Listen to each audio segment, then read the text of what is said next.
Good morning, guys. I'm going to get started right away. Try to make this a quick one. So good morning, my name is Mike. I'm a sport coordinator in the Athletic and Recreation Department at Seneca College, and I'm here for Be Well Live on Thursday morning at 10 a.m. So thanks for joining.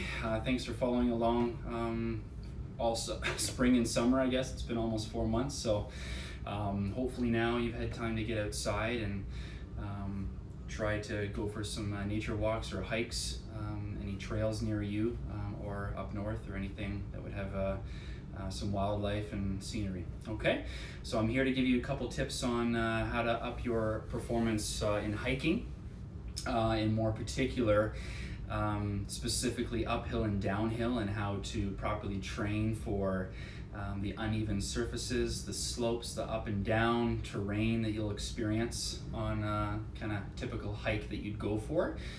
It's a little bit more advanced than your standard kind of sidewalk in your neighborhood. So, hi guys.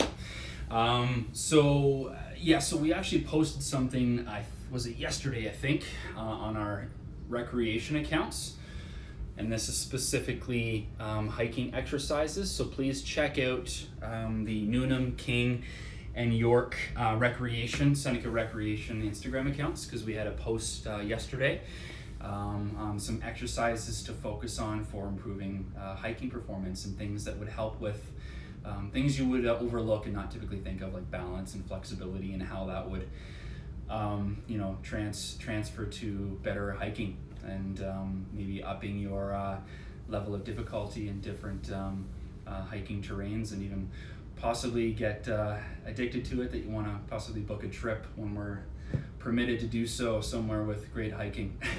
Okay, so this one in particular is for how to improve your up and downhill hiking. Okay, so just a couple things before I show you the exercise. Again, this was showcased in our Instagram post on our recreation accounts yesterday, and it's a Bulgarian split squat, and some of you will be familiar with it, but there's a couple tweaks that you want to make sure that you're aware of, that and how to actually execute the exercise.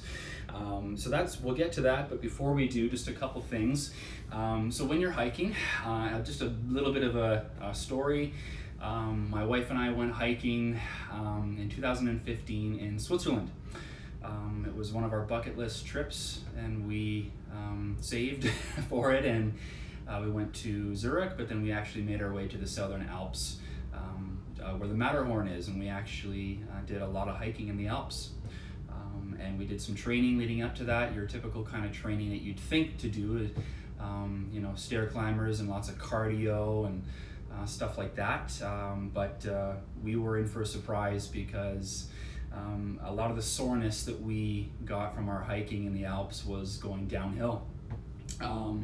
And coming from a fitness background, I should have known going into the hikes not to be super ambitious going down. And when I say downhill, this is down mountain, we're in the Alps. So day 2, we took a cable car up to the top of the Switzerland Alps and the Southern Alps, which was about 13,000 feet. And then we made our way down in a day trip. We took the descent, thinking that would be the easier choice on the first couple days, which was obviously the wrong decision, because we were then sore for the rest of the trip. And severely more sore than I've ever been in my life leading up to that. And this is from coming from playing sports my whole life and working out and stuff like that. I had never felt what I had felt in my quads, in my glutes, my calves, my feet. Small little things that I wish maybe I had focused more attention on. Now, I'm not saying that you're all going to be going to the Alps and hiking in the mountains, but even doing hill training, cross-country running, anything that has varying slope degrees and uphill, downhill, stuff like that. This exercise is a perfect example how to focus on eccentric training, which we call, which is a contraction of your muscle in a lengthening phase, which is under tension. So typically on the lowering phase of a traditional exercise, and how to focus on that so that your muscles are better equipped for shock absorption and deceleration. So when you're going downhill, again, you'd think that with momentum it is in the moment easier, but it's actually a lot more tension on your muscles than going uphill, which maybe a lot of you didn't know that. So that's just my little story on how I learned the hard way to focus more on eccentric training or lengthening time under tension for your muscles, which will help with hiking performance and any general up or downhill kind of hikes or walks. Okay, so the exercise is a Bulgarian split squat. Again, this is on our Instagram post from yesterday for our rec account, so check it out.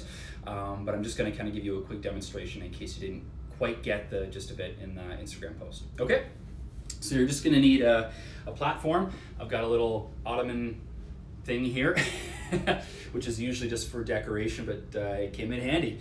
And what you're going to do, and I'm going to try to make sure that you can see this, is you're going to place one foot on the platform. So I'll go with my left leg first. And your lead foot, the foot in front, is just going to take a couple steps forward, just so you can open up. I've got long legs, I've got to open up a bit more. Hands can be on your sides, in front of you, whichever makes more sense. Eventually, if you'd like to add a weight, you can hold weights, but in this case, it's not needed, okay? And what you're going to do is you're actually just going to lower that back leg. So you're going to drop it down like so, into a nice deep position. But I need to make an adjustment, so I'm going to step a bit more forward. Obviously, this will test your balance as well. Okay, so I'm going to lower down. And this is kind of what the exercise looks like. It's just a lowering, you're working individual legs here. Okay, it's a lot harder than it looks. And again, I'm going to show you from the front. So that foot is here. Step forward a couple hops. Try to keep the legs level like this. Lower down and then push on the way up. Okay? Now, the important thing here, and this will kind of bring my my point here, is that for eccentric training, for when you're working on downhill training, that eccentric or lengthening phase, you need to go nice and slow.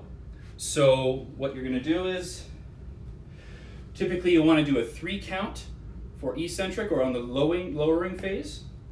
So 1, 2, 3, push. We're going to make it a little longer. We'll go 5 seconds. It's going to be a little tougher. So we'll go 1, 2, 3, 4, 5, and push. 1, 2, 3, 4, 5, push. Okay? So again, it might look easy with no weights, but most certainly not when you're doing that lowering, really slow, eccentric movement. Okay, guys? That's pretty much it. I don't want to go too long. I always go over the 5 minutes, so thanks for joining me. Again, check out the Instagram posts for the other exercises you can do for hiking. We have yoga at 11, cardio at 12:15, Zumba at 1, and salsa at 3. So tune in. Be well, guys. Try to stay cool with the humidity. Try out these exercises. Find a trail near you and go for it. Thanks, guys. See ya.